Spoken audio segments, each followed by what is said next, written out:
ഇന്നലെ നടന്ന ഒറ്റ ചർച്ചയിൽ സന്ദീപ് വാര്യർ ഉണ്ടാക്കിയ തരംഗം ചെറുതല്ല. മാതൃഭൂമി ന്യൂസ് പേപ്പറിന്റെ സൂപ്പർ പ്രൈം ടൈം ചർച്ചയിൽ സന്ദീപ് വാര്യർ എന്ന രാഷ്ട്രീയ പോരാളി CPM-ന്റെയും മുഖ്യമന്ത്രി പിണറായി വിജയന്റെയും മുഖം മൂടി വലിച്ചു കീറുന്ന കാഴ്ചയാണ് നാം കണ്ടത്. ശബരിമലയിലെ സ്വർണ്ണക്കൊള്ളക്കാരെ സംരക്ഷിക്കുന്നവർക്ക് ഇനി രക്ഷയില്ല എന്ന് സന്ദീപ് വാര്യർ ആഞ്ഞടിക്കുമ്പോൾ മറുപടിയില്ലാതെ പതറുന്ന CPM നേതാക്കളെയാണ് കേരളം കണ്ടത്. ഇത് വെറുമൊരു രാഷ്ട്രീയ ചർച്ചയല്ല, മറിച്ച് അഴിമതിയുടെയും കൊള്ളയുടെയും കോട്ടകൾ തകർക്കാൻ കോൺഗ്രസ് തയ്യാറാക്കിയ പുതിയ പോരാട്ട മുഖമാണ്. സ്വർണ്ണക്കൊള്ള കേസിൽ ഉണ്ണികൃഷ്ണൻ പോറ്റിയുമായി മുഖ്യമന്ത്രിക്ക് എന്ത് ബന്ധമാണ് ഉള്ളതെന്ന് സന്ദീപ് വാര്യർ ചോദിക്കുമ്പോൾ മുഖ്യമന്ത്രിയുടെ പാളയം അക്ഷരാർത്ഥത്തിൽ മിണ്ടാട്ടമില്ലാതായിരിക്കുകയാണ്. സ്വന്തം വീഴ്ചകൾ മറയ്ക്കാൻ സോണിയാഗാന്ധിയുടെ പേര് വലിച്ചിഴയ്ക്കുന്ന മുഖ്യമന്ത്രിയുടെ തന്ത്രം സന്ദീപ് പച്ചയ്ക്ക് പൊളിച്ചു. ഭരിക്കുന്നത് നിങ്ങൾ, കൊള്ള നടത്തുന്നത് നിങ്ങളുടെ ആളുകൾ, എന്നിട്ട് കുറ്റം സോണിയാഗാന്ധിക്കോ എന്ന സന്ദീപിന്റെ ചോദ്യത്തിന് മുന്നിൽ CPM നേതാക്കൾക്ക് ഒന്നും പറയാനുണ്ടായിരുന്നില്ല. ചുരുക്കം പറഞ്ഞാൽ പാനലിസ്റ്റുകളെ മുഴുവൻ വെല്ലുവിളിച്ചുകൊണ്ട് സത്യം തുറന്നു പറയാൻ തനിക്ക് ആരുടെയും അനുവാദം വേണ്ടെന്ന് സന്ദീപ് പ്രഖ്യാപിക്കുമ്പോൾ അത് കേരളത്തിലെ ഓരോ കോൺഗ്രസ് പ്രവർത്തകന്റെയും വീര്യമായി മാറി. ന്യൂനപക്ഷങ്ങളെയും ഭൂരിപക്ഷങ്ങളെയും ഒരുപോലെ വഞ്ചിക്കുന്ന CPM രാഷ്ട്രീയത്തിന് സന്ദീപ് വാര്യർ ഇന്ന് മരണമണിയായി മാറിയിരിക്കുന്നു. എന്തായാലും നമുക്ക് ആ വീഡിയോ ഒന്ന് കണ്ടു നോക്കാം. എന്തായാലും ശബരിമലയിൽ നടന്നിട്ടുള്ള സ്വർണ്ണപ്പാളി മോഷണം AI ആണെന്ന് CPM ഒരു ഡിഫൻസ് എടുക്കില്ല എന്നാണ് ഞാൻ പ്രതീക്ഷിക്കുന്നത്. ശബരിമലയിൽ നടന്ന സ്വർണ്ണപ്പാളി മോഷണവും അവിടുന്ന് ദ്വാരപാല വിഗ്രഹത്തിൽ നിന്നും എന്തിനേറെ 18-ാം പടിയിൽ നിന്നടക്കം സ്വർണം മോഷണം പോയി എന്നുള്ളതും പഞ്ചലോഹ വിഗ്രഹങ്ങളടക്കം അവിടുന്ന് മോഷ്ടിച്ചു കൊണ്ടുപോയി എന്നുള്ളതും എല്ലാം അതിലെല്ലാം AI നിർമ്മിതമായിട്ടുള്ള ആരോപണങ്ങളാണെന്ന് എന്തായാലും ഗോവിന്ദൻ മാഷും CPM-ഉം ഒരു ഡിഫൻസ് എടുക്കില്ല എന്നാണ് ഞാൻ പ്രതീക്ഷിക്കുന്നത്. ഇവിടെ CPM ഏതെങ്കിലും തരത്തിൽ ഒരു എസ്കേപ്പ് റൂട്ട് തേടുകയാണ്. ഈ ഉയർന്നു വന്നിട്ടുള്ള വലിയ പ്രശ്നം സംസ്ഥാന വ്യാപകമായി ഇടതുപക്ഷ സർക്കാരിനെതിരെയുള്ള വലിയ ജനവികാരം ഉയർത്തിവിട്ടപ്പോൾ തദ്ദേശ സ്വയംഭരണ തെരഞ്ഞെടുപ്പിൽ അവർക്ക് വലിയ കനത്ത പരാജയം ഏറ്റുവാങ്ങേണ്ടി വന്നു. ആ കനത്ത പരാജയത്തിന് രക്ഷപ്പെടാൻ വേണ്ടി എങ്ങനെയെങ്കിലും ഒരു എസ്കേപ്പ് റൂട്ട് തേടുകയാണ്. അതിനപ്പുറം ഇതിലൊന്നുമില്ല. ഇവിടെ ആദ്യ ഘട്ടത്തിൽ കൊണ്ടുവന്ന ഡിഫൻസ് എന്തായിരുന്നു? സോണിയാഗാന്ധിയെ കണ്ടു എന്നുള്ളതായിരുന്നു. വളരെ ദുർബലമായിട്ടുള്ള ഒരു പ്രതിരോധമാണത്. 2014 മുൻപ് സോണിയാഗാന്ധിയെ കണ്ട ഒരു ചിത്രം പങ്കുവെച്ചുകൊണ്ട് അന്നൊന്നും ഈ സ്വർണ്ണപ്പാളി മോഷണം എന്നൊരു സംഭവമേ രംഗത്തില്ല, അന്ന് ഇത്തരമൊരു വിവാദമില്ല. ആ സാഹചര്യത്തിൽ കണ്ടൊരു ചിത്രം പങ്കുവെച്ചുകൊണ്ട് ഈ 2018-19 ശേഷം നടന്നിട്ടുള്ള സ്വർണ്ണപ്പാളി മോഷണത്തിന്റെ ഉത്തരവാദിത്വം കോൺഗ്രസിന്റെ തലയിലേക്ക് കെട്ടിവെക്കാനുള്ള ഒരു വൃഥാശ്രമം നടത്തി. ദുർബലമായിട്ടുള്ളൊരു പ്രതിരോധം. ആ പ്രതിരോധമൊന്നും കേരളത്തിലെ ജനങ്ങൾ വിലക്കെടുക്കാൻ പോകുന്നില്ല, മുഖവിലക്കെടുക്കാൻ പോകുന്നില്ല. ഇന്നത്തെ കാലത്ത് ഒറിജിനൽ ചിത്രമാണോ AI ചിത്രമാണോ എന്നൊക്കെ സാങ്കേതിക വിദഗ്ധർ പരിശോധിക്കേണ്ട കാര്യമാണ്. ഞാൻ ആ ചിത്രം കണ്ടിട്ടില്ല.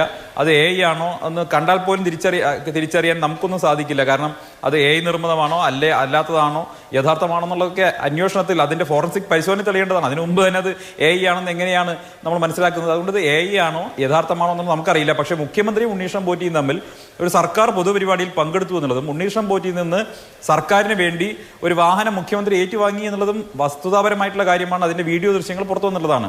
ആ ചടങ്ങിൽ വെച്ച് മുഖ്യമന്ത്രിയുമായി വളരെ അടുത്ത് പെരുമാറുകയും മുഖ്യമന്ത്രിയുടെ സെക്രട്ടറി ശശിയുമായിട്ട് ഷെയ്ക്ക് ഹാൻഡ് ചെയ്യുകയും ചെയ്യുന്ന വീഡിയോ ദൃശ്യങ്ങളൊക്കെ പുറത്തു വന്നിട്ടുണ്ട്.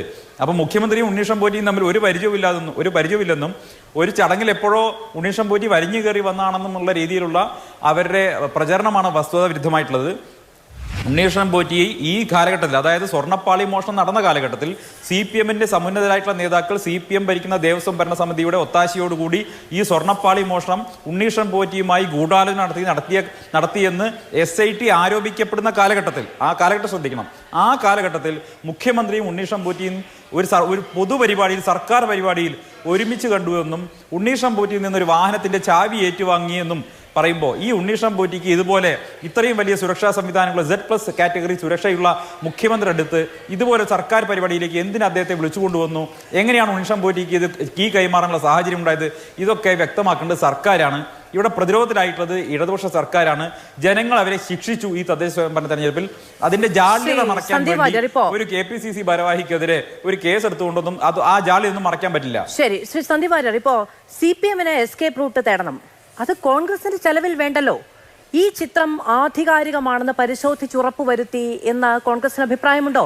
ഈ ചിത്രം എങ്ങനെ പങ്കുവെക്കപ്പെട്ടു എന്നുള്ളതിനെ സംബന്ധിച്ച് അദ്ദേഹം എന്ന് പറഞ്ഞത് ഇതിന്റെ ആധികാരികത ഉറപ്പാക്കിയതിനു ശേഷം പങ്കുവെച്ചു എന്നുള്ളതാണ്. ഇനി അതവിടെ നിൽക്കട്ടെ. നമ്മളോടൊപ്പം ശ്രീ N. സുബ്രഹ്മണ്യൻ ഉണ്ട്. അദ്ദേഹത്തോട് ഞാനത് ചോദിച്ചുകൊള്ളാം. പക്ഷേ സർക്കാർ പൊതുപരിപാടിയിലാണ് ഇവർ ഒരുമിച്ച് പങ്കെടുത്തത്. ഇപ്പൊ സോണിയാഗാന്ധിയുടെ സുരക്ഷയുമായി ബന്ധപ്പെട്ട് അങ്ങേക്ക് എന്തെങ്കിലും തരത്തിലുള്ള അത് കുറവായി പോയി എന്നുണ്ടോ? ഇല്ല. സോണിയാഗാന്ധിയാണ് എങ്കിലും മുഖ്യമന്ത്രിയാണ് എങ്കിലും വളരെ വലിയ സുരക്ഷാ ക്രമീകരണങ്ങളും സുരക്ഷാ മാനദണ്ഡങ്ങളും ഒക്കെ പാലിച്ചുകൊണ്ട് മാത്രമേ അവിടെ ചെല്ലാനും സന്ദർശിക്കാനും കഴിയുകയുള്ളൂ.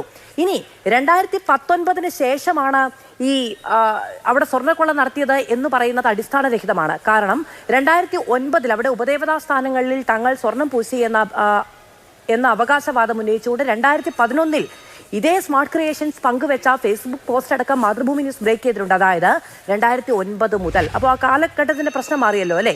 2009 മുതൽ ഈ വലിയ ഗ്യാങ് അവിടെ ഉണ്ട്. അവിടെ ഉണ്ടായിരിക്കുന്ന അട്ടിമറി, സ്വർണ്ണക്കൊള്ള, സ്വർണ്ണക്കടത്ത്, അതിൻ്റെയൊക്കെ റൂട്ട് ഇനിയും കിട്ടേണ്ടതുണ്ട്. ഇത് എന്തിന് കോൺഗ്രസിന്റെ ചെലവിൽ എന്നുള്ളതാണ്. നിങ്ങൾക്ക് എങ്ങനെയാണ് സോണിയാഗാന്ധിയുമായി കൂടിക്കാഴ്ച നടത്തി ചരട് കെട്ടിക്കൊടുത്തു തുടങ്ങിയ വാദങ്ങൾ വളരെ ദുർബലമാവുകയും മുഖ്യമന്ത്രിയോടൊപ്പം ഒരു പൊതുപരിപാടിയിൽ നിൽക്കുന്നു എന്നത് വലിയ ശക്തമായ വാദമായി മാറുകയും ചെയ്യുന്നത്? മാധു, ഇതിന്റെ സുരക്ഷയെക്കുറിച്ച് പറയേണ്ടി വന്നത് മുഖ്യമന്ത്രി തന്നെ സോണിയാഗാന്ധിയുടെ സുരക്ഷാ സംവിധാനത്തെക്കുറിച്ച് ചൂണ്ടിക്കാണിച്ചപ്പോഴാണ്. മുഖ്യമന്ത്രി വാർത്താ സമ്മേളനം നടത്തി എന്താ പറഞ്ഞത്? സോണിയാഗാന്ധിയെ പോലെ ഇത്രയും സുരക്ഷയുള്ള ഒരാളുടെ അടുത്തേക്ക് എങ്ങനെ ഉണ്ണികൃഷ്ണൻ പോറ്റിക്ക് എത്താൻ സാധിച്ചുവെന്ന് ചോദിച്ചു. അപ്പം ന്യായമായും ശ്രീ പിണറായി വിജയന്റെ സുരക്ഷയും ശ്രീമതി സോണിയാഗാന്ധിയുടെ സുരക്ഷയും തമ്മിൽ ഞാനൊന്ന് താരതമ്യം ചെയ്തു. രണ്ടുപേർക്കും Z+ കാറ്റഗറിയാണ് രാജ്യത്ത് അനുവദിക്കപ്പെട്ടിട്ടുള്ളത്. മുൻ പ്രധാനമന്ത്രിയുടെ കുടുംബം എന്നുള്ള നിലയ്ക്ക് Z+ കാറ്റഗറി സുരക്ഷയാണ് ബഹുമാനിയായിട്ടുള്ള ശ്രീമതി സോണിയാഗാന്ധിയുടെ കുടുംബത്തിനുള്ളത്. അതേ സുരക്ഷാ സംവിധാനമാണ് മുഖ്യമന്ത്രി എന്ന നിലയ്ക്ക് കേരളത്തിലെ മുഖ്യമന്ത്രി ശ്രീ പിണറായി വിജയനും അനുഭവിച്ചു വരുന്നത്.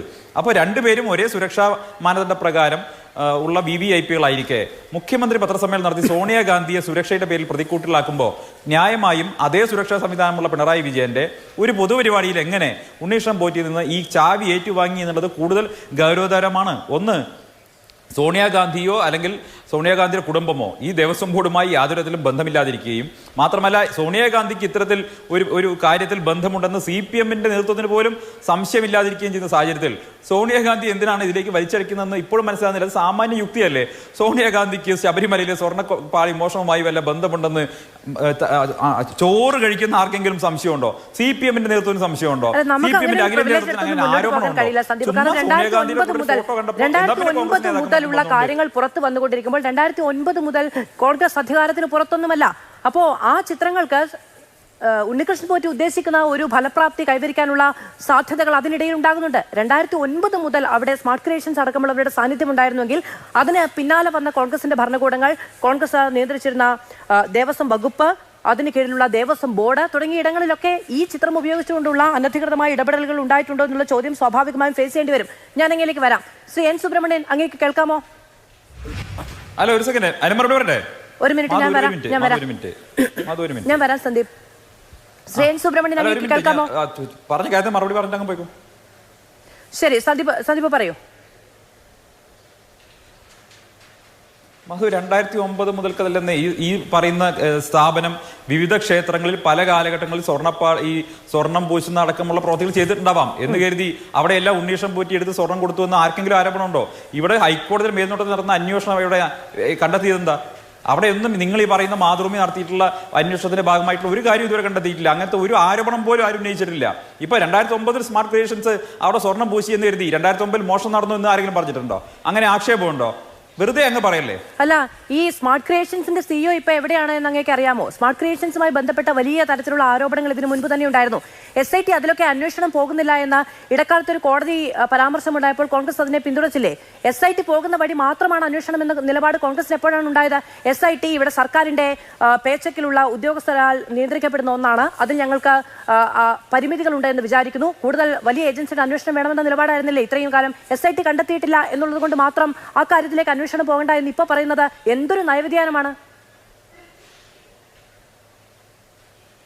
അന്വേഷണം പോകണ്ടെന്ന് ആര് പറഞ്ഞു? അന്വേഷണം പോകണ്ടെന്ന് ആരെങ്കിലും പറഞ്ഞു? അങ്ങനെ ആരോപണം ഇല്ലെന്നാണ് പറഞ്ഞത്. ഇല്ലാത്ത ആരോപണം മാതൃഭൂമി ഉന്നയിക്കേണ്ടെന്നേ ഞാൻ പറഞ്ഞിട്ടുള്ളൂ. അങ്ങനെ ആരോപണം CPMന് പോലും ഇല്ല, മുഖ്യമന്ത്രിക്കില്ല, ദേവസ്വത്തിനില്ല, മാതൃഭൂമിക്ക് മാധുവിനുണ്ട്. അല്ല, CPMനും മുഖ്യമന്ത്രിക്കും അങ്ങനെ ഒരു ആരോപണം ഇല്ല എങ്കിൽ മാധ്യമ സ്ഥാപനങ്ങൾക്ക് അത്തരം ആരോപണം ഉന്നയിച്ചുകൂടെ? മാത്രമല്ല, അത് ആരോപണമല്ല. 98 UB ഗ്രൂപ്പ് അവിടെ സ്വർണം പതിപ്പിച്ച ഇടങ്ങളിൽ 5 കലശക്കുടങ്ങൾ അടക്കമുണ്ട്. അത് ഉപദേവതാ സ്ഥാനങ്ങളായ അവിടുത്തെ ഗണപതി കോവിലും നാഗർനടയിലുമുള്ള കലശങ്ങളടക്കമാണ്. 5 കലശങ്ങളുണ്ട്. അതിൽ 2 എണ്ണം അടക്കമുള്ള മേൽക്കൂര തങ്ങൾ സ്വർണം പൂശിയതായി അവകാശപ്പെട്ട് അത് വിഷയമാണ്. 2011 അത് സ്വർണം പൂശിയിട്ടുണ്ട് എന്ന് സ്മാർട്ട് ക്രിയേഷൻസ് അവരുടെ ഫേസ്ബുക്ക് പേജിൽ അവകാശപ്പെട്ടിട്ടുണ്ട്. അതായത് ഇന്നിപ്പോൾ അറസ്റ്റ് ചെയ്ത് അവിടെ ജയിലിൽ കിടക്കുന്ന പങ്കജ് ഭണ്ഡാരിയുടെ സ്മാർട്ട് ക്രിയേഷൻസ് 2009 മുതൽ അവിടെ ഉണ്ടായിരുന്നു. ആ സ്മാർട്ട് ക്രിയേഷൻസ് അടക്കമുള്ള ഒരു വലിയ ഗ്യാങ് ആണ് ഉണ്ണികൃഷ്ണൻ പോറ്റി അടക്കമെന്ന് SIT കണ്ടെത്തിയിട്ടുണ്ട്. അങ്ങ് നേരത്തെ പറഞ്ഞ SIT. ആ 2009 ശേഷമാണ് 2014 സോണിയാഗാന്ധി അടക്കമുള്ളവരുമായി കൂടിക്കാഴ്ച നടത്തിയെന്ന ചിത്രങ്ങൾ പുറത്തു വരുന്നത്. അതിന് ശബരിമല സ്വർണ്ണക്കൊള്ളയുമായി ഒരു ബന്ധവുമില്ല, ഞങ്ങൾ അധികാരത്തിലില്ല എന്നെങ്ങനെ പറയാൻ കഴിയും? ഈ ഇത്രയും വിശദമായി പറയേണ്ട എന്ത് കാര്യമുള്ളത്? 2009 ആ സ്ഥാപനം തുടങ്ങിയതിനു ശേഷം ഈ സംസ്ഥാനത്തെയും രാജ്യത്തെയും പല ക്ഷേത്രങ്ങളിലും അവർ സ്വർണം പൂശിയിട്ടുണ്ടാകും എന്ന് കരുതി ഈ സ്വർണ്ണപ്പാളി മോഷണം പോലെ അന്ന് മോഷണം നടന്നു എന്ന് പറയാൻ എന്ത് തെളിവാണ് നിങ്ങളുടെ കയ്യിലുള്ളത്? ഈ സംസ്ഥാനത്ത് ഭരിക്കുന്നവർക്കില്ലാത്ത ആക്ഷേപം, ഈ സംസ്ഥാനത്തെ മുഖ്യമന്ത്രിക്കില്ലാത്ത ആക്ഷേപം മാതൃഭൂമിക്കുണ്ട് എന്നാണ് അപ്പോൾ മാധു പറയുന്നത്. വളരെ ദിവസങ്ങൾക്ക് മുൻപ് അതിലെങ്ങനെയാണ് അതിൽ രാഷ്ട്രീയ ആരോപണം ഞാൻ എന്താണ് ഉന്നയിച്ചത്? ഞാൻ എന്ത് രാഷ്ട്രീയ ആരോപണം? മാതൃഭൂമി അങ്ങനെ ആക്ഷേപം ഉന്നയിച്ചിട്ടില്ല.